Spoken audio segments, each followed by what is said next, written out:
चलिए आज आईआईटी वाले बाबा के बारे में कुछ विचार रखते हैं कि वो माँ बाप से हेट क्यों करने लग गए। और वो जनरली 99% लोग जो है वो माँ बाप को बोलते हैं कि रिस्पेक्ट करो, माँ बाप के पैरों में जन्नत है, माँ बाप की सेवा कर लिया तो भगवान की शरण में पहुँच जाओगे, भगवान हमें मुक्ति देगा। तरह तरह की बातें है ना। माँ बाप की सेवा जो है चारों धाम बोले, कौन कौन से धाम है तो उसकी उसके बराबर पुण्य मिलता है। तो ना ही मैं कह रही हूँ या आईआईटी वाले बाबा है ना, उनका भी विचार एक ही है। ना आपको सारे धाम करने पे मुक्ति प्राप्त होगी, भगवान की उपलब्धि होगी, और ना ही आपको माँ बाप की सेवा करने में मुक्ति प्राप्त होगी, है ना। अब ऐसा भी नहीं है कि हम माँ बाप का सेवा करना छोड़ दें और अपने स्वार्थ के लिए जीने लग जाएं। तो ये कर्म है, जैसा कर्म हम करेंगे वैसा कर्म हमारे साथ होगा, है ना। जो हम इस प्रकृति को देंगे वही प्रकृति हमें वापस रिटर्न करती है। अब माँ बाप है, मान लीजिए कल को हम भी पेरेंट्स बनेंगे, आप भी पेरेंट्स हैं। अगर हम अपने माँ बाप की सेवा नहीं करते हैं तो अगला जनरेशन हमारी सेवा नहीं करेगा। इसी को तो सोच करके हम करते हैं कि हमारे बुढ़ापे की लाठी कौन बनेगा। लेकिन प्रकृति अलग तरीके से काम करती है। अब जो लोग उस अध्यात्म को प्राप्त करना चाहते हैं, जो लोग मुक्त होना चाहते हैं, आप तो ये कह रहे हैं कि मैं भी तो शादी किया हूँ, मेरे भी तो बच्चे हैं, आज मैं अपने माँ बाप को नहीं करूँगा तो कल मुझे कौन करेगा। तो आप ये बॉन्डेज है ना, आप ये एक शर्त रख रहे हैं कि आज मैं करूँगा तब मुझे कल करेगा। तो आप मुक्ति की ओर बढ़े ही नहीं हैं। आप तो सिर्फ ये देखना चाह रहे हैं कि आज आज मैं इनको करूँगा, कल मुझे लोग करेंगे, फिर परसों उनको करेंगे। तो आप अपना जीवन जी रहे हैं, सिर्फ जीवन जी रहे हैं। लेकिन इसके बीच अगर कोई मुक्ति की ओर बढ़ना चाहता है, अगर मेरे बच्चे हैं, मैंने शादी नहीं की है लेकिन फिर भी बता रही हूँ, मेरे माँ बाप हैं, मेरे माँ बाप ने मुझे जन्म दिया, मैं किसी और को जन्म दूंगी तो ये क्या, ये निमित्त मात्र है। ये प्रकृति चल रही है, प्रकृति अपने आप को चला रही है। प्रकृति क्या है अब ये जानना। अब उसमें से कोई जनरेशन जो है वो प्रकृति को जानना चाह रहा है, उस ब्रह्म को जानना चाह रहा है कि हमारा मूल क्या है, हमारे माँ बाप कहाँ से आए, हम कहाँ से आए, जन्म से पहले हम कहाँ थे, मृत्यु के बाद हम कहाँ होंगे, और इसके बीच का जो सफ़र है वो क्या है ना। अध्यात्म में परमात्मा की ओर बढ़ना 1% से भी कम लोग ही, 100% अगर 125 करोड़ लोग हैं तो उसमें से एकाध लाख जो है वही परमात्मा की ओर बढ़ते हैं और सच्चा ज्ञान प्राप्त करते हैं। बाकी सब तो हवा में चल रहा है। तो जो अध्यात्म में उस ब्रह्म को जानना चाह रहा है तो उसमें आप माँ बाप बाधा डाल रहे हैं। अब बाधा किस लिए डाल रहे हैं कि हम अगर सेवा कर रहे हैं तो हमारा भी तुम सेवा करो, हमारा सेवा कौन करेगा। या फिर बहुत मोह होता है कि मैं अपने बेटे को या बेटी को ये बनाऊंगी, या फिर उनका यही कहना होता है कि मैंने दुनिया देख रखी है, तुमने अभी क्या देखा है, मुझसे ज़्यादा ज्ञान हो गया है। तो नहीं, माँ बाप एक तरह से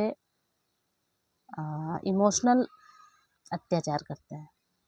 अगर कोई अध्यात्म की ओर बढ़ना चाह रहा है या कुछ भी, आप कुछ और सोचते हैं, मेरे सपने कुछ और है, ये मेरा सपना है, आपका नहीं है। आपका सपना जो था वो आप पूरा कीजिए ना।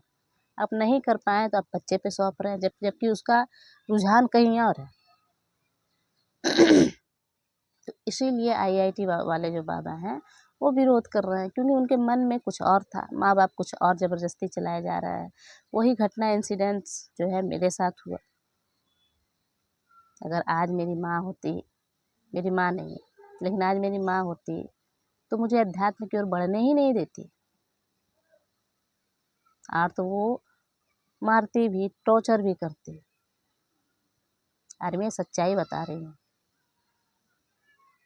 आज मेरी माँ होती तो मैं अध्यात्म में उस ब्रह्म को नहीं जान पाती, क्योंकि उनके आगे आपका चलेगा ही नहीं। वो आपको इतना टॉर्चर कर देंगे, इतना टॉर्चर कर देंगे कि लास्ट में आप चाहे तो प्राण त्याग दीजिएगा, या फिर अपने आप को बदलने के लिए घर परिवार छोड़ दीजिएगा, या फिर पागल हो जाइएगा। माँ बाप को फर्क नहीं पड़ता है, वो तो अपना ही जिद लेकर के बैठ जाते हैं। और मैं अगर सच्चाई बताऊं तो कभी कभी मैं अपने आप को बहुत लक्की मानती हूँ, क्योंकि मेरी माँ मुझे बहुत प्यार करती थी, लेकिन इसके जो वो कहती वही करती। उसको इज्जत इतना प्यारा था कि समाज वाले क्या कहेंगे, समाज वाले के चलते हमारी पिटाई करती थी वो, है ना। तो ऐसा नहीं, वो जिस माहौल में पली बढ़ी वो वैसा ही कर रही है, लेकिन असर तो बहुत पड़ जाता है ना। आप अपने मन के मालिक नहीं होते हैं, कोई चलाने वाला आपको कोई और हो जाता है, बस आप कठपुतली हैं। अगर आप कठपुतली की तरह नाच लिए तो उनके लिए आप बहुत परफेक्ट बेटी या बेटा बन जाते हैं। भले आपके जीवन में भले कष्ट हो, कुछ भी हो, उससे कोई वो नहीं है, लेकिन उनके रास्ते पे आप चलिए। और आपने उनकी बातों को अवॉइड किया, नहीं माना, तो आपसे बड़ा दुश्मन उनके लिए कोई नहीं हो जाता। तो कहीं ना कहीं अपने अपने विचारों को आपके ऊपर थोपते हैं, और आप नहीं करते हैं तो फिर उनके लिए आप कीड़ी बन जाते हैं, है ना। तो इसीलिए सबसे पहली बात कि वो बोल रहे हैं कि माँ बाप भगवान का स्वरूप नहीं होते हैं, तो इसका तात्पर्य ये है कि ब्रह्म, माँ बाप को भी तो कोई चलाया है, उनके माँ बाप को भी तो कोई चला रहा है, कोई चलाया। ये तो पीढ़ी दर पीढ़ी हो रहा है, उनके माँ बाप, उनके माँ बाप, उनके माँ बाप। आज हम आए हैं, कल हमारे बच्चे आएंगे, फिर उसके बच्चे आएंगे, तो चल रहा है। इसको कौन चला रहा है? इसको तो कोई चला रहा है ना। अब आपको आत्मज्ञान हुआ ही नहीं है कि हम कहाँ से आए हैं, हमारा वर्चस्व क्या है, ये ब्रह्मांड क्या है, हमारी उत्पत्ति कैसे हुई है। आप इसको नहीं जान रहे हैं और उसके बावजूद आप बोल दे रहे हैं कि माँ बाप भगवान होते हैं। तो उनका कहना सिर्फ इतना ही है कि जिसने ब्रह्म को जान लिया, जिसने उस शिव को जान लिया, वही भगवान है। और ये सत्य बात है कि जब हम उससे ऊपर उठ चुके हैं, जन्म मरण से भी ऊपर उठ चुके हैं, तो फिर भगवान आप माँ बाप को क्यों बना दे रहे हैं? हाँ, उन्होंने जन्म दिया है बस। तो जन्म तो कोई भी दे रहा है ना, पशु है, पक्षी है, जानवर है, चींटी है, छोटे से छोटे कीट जो है, ये पूरा जो सृष्टि चल रहा है ना, ये सेक्स पे चल रहा है। हर जगह सेक्स का जो है तांता लगा हुआ है, हर जगह। तो हर कोई जन्म दे रहा है, आप भी जन्म दे रहे हैं। इसका मतलब ये थोड़ी ना आपने ब्रह्म को जान लिया। एक डॉगी है, वो भी जन्म दिया, उन्हें एक बार में 10-10 बच्चे को जन्म देती है, तो हम क्या बोले, उसकी माँ भगवान हो गई। जिसने ब्रह्म को जान लिया है, बोलते लाख में एक व्यक्ति, करोड़ों में बोले तो एक व्यक्ति भक्ति की ओर जाता है, और भक्ति की ओर जा करके फिर वो उस ब्रह्म की ओर जाता है। मायने रखता है ये आंकड़ा।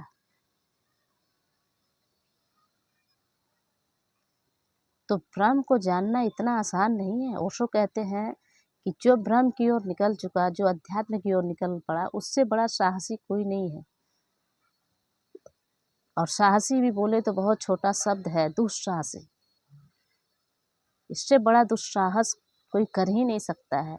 ब्रह्म को जानने के लिए, अध्यात्म को जानने के लिए हर चीज को त्यागना पड़ता है। अन्यथा ये बोले त्यागना पड़ता नहीं है, ऑटोमेटिक त्याग हो जाता है। क्योंकि उसको वो जब तक नहीं मिलेगा तब तक आप किसी भी चीज़ को अहमियत नहीं दीजिएगा। सब कुछ मिट्टी के बराबर है, धूल के बराबर है। उसकी चाहत जिसको लग गई, उसका लत जिसको लग गया, उसका नशा जिसको लग गया ब्रह्म का, फिर वो सब कुछ त्याग देगा, हर चीज़ को त्याग देगा। तो ब्रह्म को पा लेना इतना आसान नहीं है, सब कुछ त्यागना पड़ता है। और ब्रह्म को पाने के लिए माँ बाप तो क्या, हर चीज़ को छोड़ना पड़ता है। छोड़ना नहीं, ऑटोमेटिक छूट जाता है। तो इसीलिए वो कह रहे हैं ब्रह्म को कि वो भगवान नहीं है। और ये सत्य बात है, वो भगवान नहीं है। आप माँ बाप को बोलिए ना कि वो भी ब्रह्म को उपलब्ध हो जाए, तो फिर उससे बड़ा भगवान कोई नहीं है। और वो माता पिता जब ब्रह्म को उपलब्ध हो जाएंगे ना, तो बच्चे को कष्ट होगा ही नहीं, क्योंकि उन्होंने ब्रह्म को जान लिया है, उन्होंने सच्चाई जान ली है। फिर वो बच्चे को कष्ट देंगे ही नहीं, अपना विचार उनके ऊपर थोपेंगे ही नहीं, क्योंकि वो सच्चाई से रूबरू हो गए हैं। तो चलिए, नमस्कार और बहुत बहुत प्रेम आपसे।